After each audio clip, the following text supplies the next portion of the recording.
Hello बच्चों, welcome to AD class. देखिए ये क्वेश्चन है जो आईआईटी में बहुत बार पूछता है। देखिए क्या बोला है कि the area of the region enclosed by the curve y is equal to under root X and line x equals to 0। Line कितना दिया है? x equal to 0 and x equal to 4, ठीक है, और x एक्सिस से bounded है। देखिए इसके लिए सबसे पहले समझते हैं कि एक्स वाई प्लेन क्या होता है। तो एक्स वाई प्लेन इसको बोलते हैं वाई और इसको बोलते हैं एक्स, ठीक है। ये है ओरिजिन। तो सबसे पहले हम लोग क्या है, आपको लाइन दिया है कि y is equal to under root X, Y is equal to under root X. तो y is equal to under root X का पहले ग्राफ प्लॉट करिए।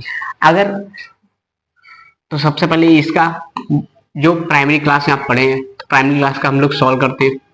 क्या है कि x और y, x की वैल्यू अगर 0 लगनी है तो y की वैल्यू कितनी मिलेगी? ये भी 0 मिलेगी, यानी ये आपको सेंटर मिल गया, ठीक है।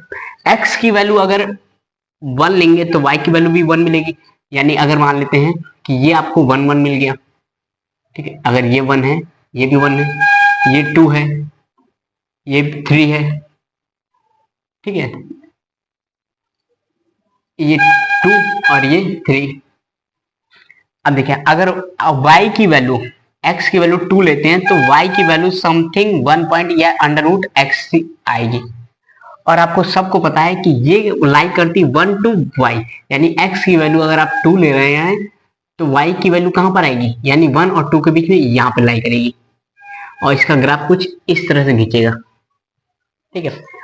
और क्या बोला है कि x लाइन दिया है x इक्वल टू 0 पर, तो x इक्वल टू 0 कहां होती है? ये पूरी लाइन पे, तो यानी ये रीजन, यानी यही पे जो है।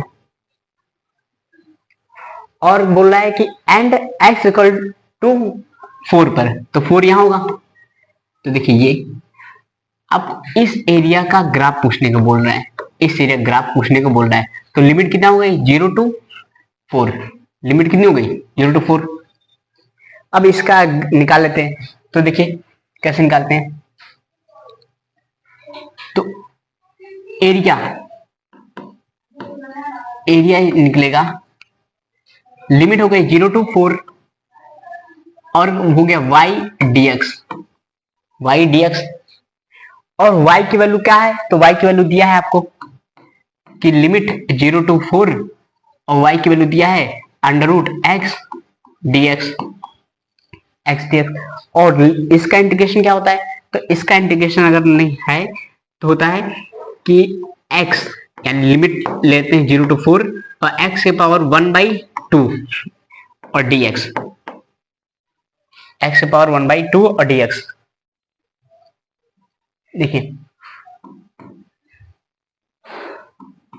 अब इनका इंटीग्रेशन करिए। तो इंटीग्रेशन करना होता है, अगर आपको पता है कि होता है n कि x के पावर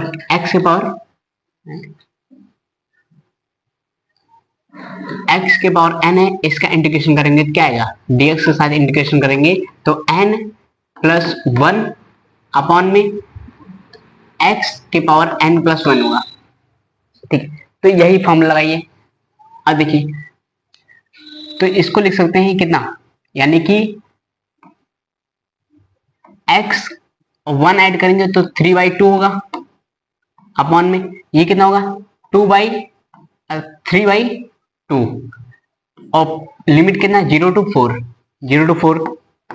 अब वैल्यू पुट करेंगे, यानी एक बार x की जगह पे 4 पुट करेंगे, एक बार x की जगह में 0 पुट करेंगे।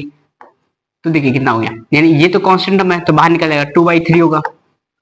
इसकी जगह x की पुट करेंगे तो 4 पुट करिए, तो 4 के पावर 3/2 माइनस 0 के पावर 3/2 और इसको लिखे सॉल्व करिए तो कितना हो गया? 2/3 और इसका सॉल्व करेंगे तो देखिए 2 से ये कैंसिल हो जाएगा, यानी 2 बचेगा और 2 का पावर कितना होगा? 8।